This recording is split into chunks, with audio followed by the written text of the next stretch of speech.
عيناي شوقا ولطيبة ذرفت عشقا فأتيت إلى حبيبي فاهده يا قلب ظريفا.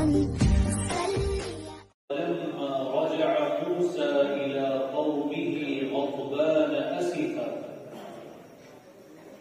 أعوذ بالله من الشيطان الرجيم. بسم الله الرحمن الرحيم.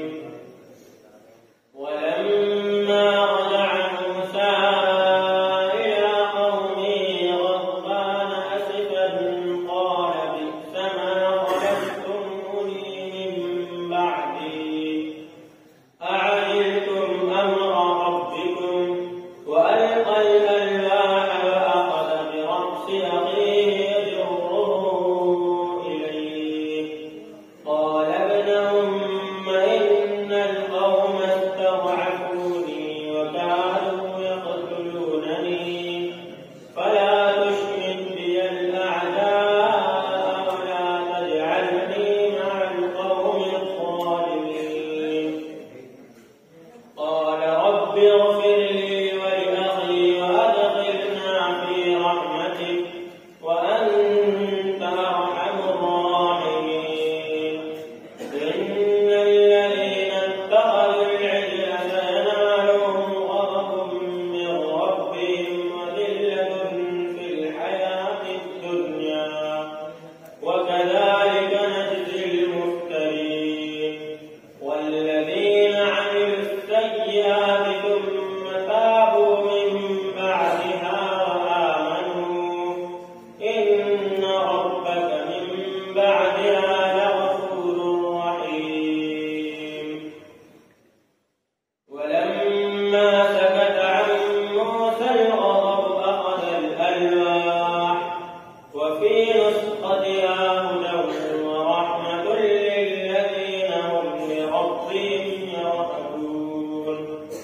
واختار موسى قومه 70 رجلا لميقاتنا فلما أخذتهم الرجفة قال رب لو شئت أهلكتهم من قبل وإياي أتهلكنا بما فعل السفهاء منا إن هي إلا فتنتك تضل بها من تشاء وتهدي من تشاء أنت ولينا فاغفر لنا وارحمنا وأنت خير الغافرين. दूसरा सवाल है सफा नंबर 343. वलक़द ख़लक़नल इंसान मिन सुलालतिन मिन तीन. बिस्मिल्लाहिर रहमानिर रहीम.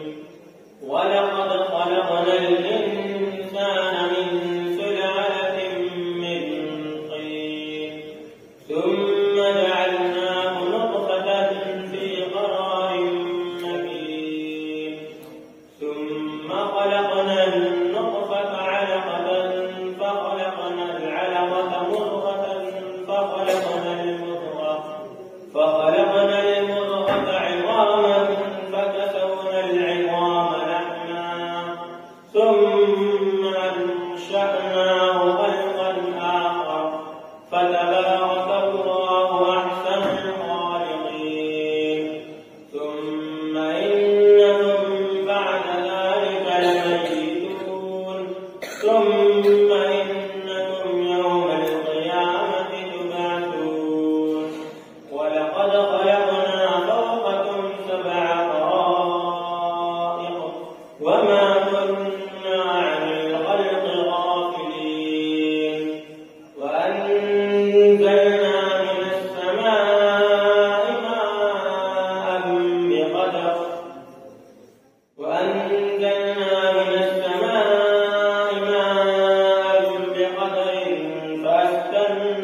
نسقيكم مما في بطونها ولكم فيها منافع كثيرة ومنها تأكلون